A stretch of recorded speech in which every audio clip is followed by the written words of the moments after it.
Bismillahirrahmanirrahim. Assalamualaikum warahmatullahi wabarakatuh. Innal hamdalillah nahmaduhu wa nasta'inuhu wa nastaghfiruh wa na'udzu billahi min syururi anfusina wa min sayyiati a'malina may yahdihillahu fala mudhillalah wa may yudlilhu fala hadiyalah. Asyhadu an la ilaha illallah wa asyhadu anna Muhammadan abduhu wa rasuluh la nabiyya ba'dah. Rabbi shrah li sadri wa yassir li amri wahlul 'uqdatam min lisani yafqahu qawli. Amin ya rabbal alamin. Teman-teman sekalian, di video kali ini kita akan sama-sama membahas tentang hadis ke-8, yaitu hadis tentang hasad.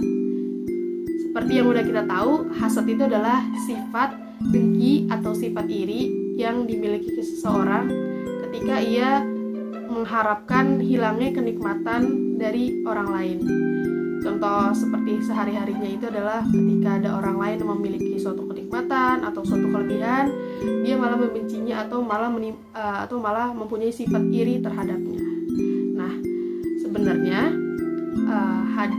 rasa iri atau hasad ini sudah ada hadisnya di dalam Islam, yang dimana hadis tersebut berbunyi, Haddatsana al-Humaydi qala haddatsana Sufyan qala haddatsana Ismail bin Abi Khalid ala ghairi ma haddatsana Zuhair qala sami'tu Qais Abi Hazim qala sami'tu Abdullah bin Mas'ud qala Nabi sallallahu alaihi wasallam la hasada illa fisnatain rajulun atahu Allahu malan fasullitu ala halakatihi fil haqq wa rajulan atahu Allahul hikmah fahuwa yaqdi biha wa yu'allimuha. Rawahul Bukhari.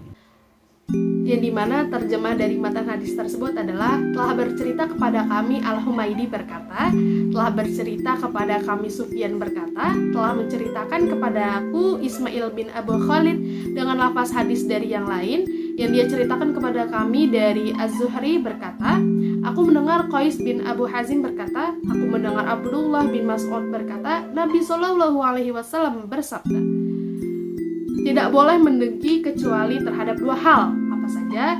Yaitu terhadap seseorang yang Allah berikan harta kemudian dia menggunakannya di jalan kebenaran, dan seseorang yang Allah berikan hikmah kemudian dia mengamalkan dan mengajarkannya kepada yang lain. Hadis riwayat Bukhari. Dari pembahasan hadis tersebut kita bisa sama-sama membahas tentang bagaimana 4 macam orang yang memiliki sifat hasad. Pertama, seorang yang sedang berusaha menghilangkan nikmat dari orang lain dengan bertindak zalim melalui ucapannya dan perbuatannya.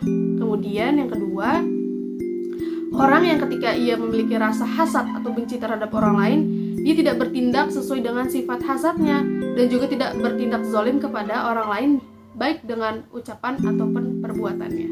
Yang ketiga, hasadnya atau dengkinya seseorang yang tidak mengharapkan hilangnya nikmat orang lain, akan tetapi ia berusaha memperoleh kenikmatan dan mengharapkan kenikmatan tersebut. Nah, biasanya kenikmatan tersebut terbagi menjadi 2 macam. Yang pertama bersifat duniawi, maka tidak ada kebaikan baginya bagi yang mengharapkannya. Kemudian ada juga kenikmatan yang bersifat duniawi dan ukhrawi, dan ini merupakan kenikmatan yang paling baik. Dan yang terakhir, 4 macam orang hasad adalah seorang yang ketika ia menemui dalam dirinya rasa dengki atau sifat hasad, kemudian dia berusaha menghilangkannya dengan berbuat baik kepada orang lain, memberi suatu kebaikan, mendoakan dan membantunya. Nah, ia juga berusaha menghilangkan sifat hasad dalam dirinya dan menggantikannya dengan rasa cinta. Seperti itu. Nah, teman-teman, yang dimaksud dari hasad di redaksi hadis ini adalah al-ghibthah. Al-ghibthah itu adalah mengharapkan kenikmatan seperti kenikmatan seseorang atau mahsud tanpa menginginkan hilangnya nikmat dari orang tersebut. Nah, ini adalah makna yang kita puji. Kemudian yang dimaksud dengan hasad di hadis ini adalah yakni amatlah ingin sesuatu dan juga kecenderungan terhadap sesuatu, maka dari itu kedua makna ini disamakan dengan hasad dikarenakan keduanya merupakan sebab dari hasad dan memanggil sifat hasad.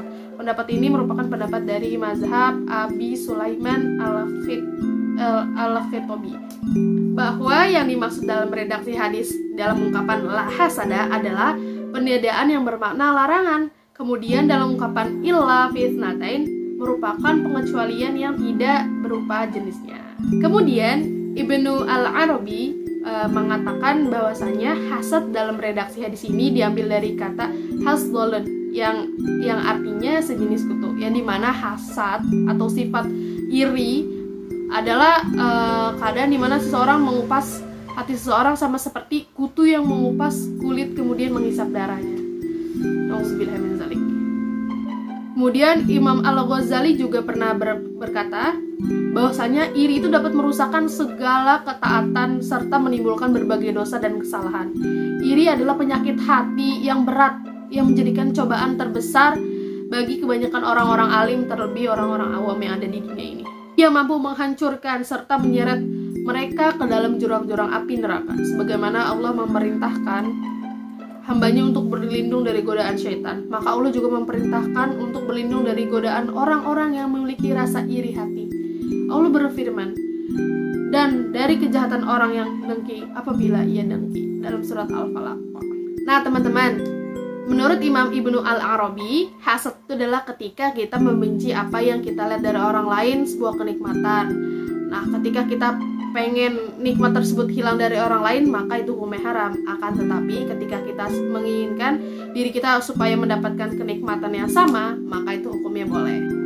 Mungkin cukup sekian dari saya. Kurang lebihnya mohon maaf. Billahi taufiq wal hidayah. Wassalamualaikum warahmatullahi wabarakatuh.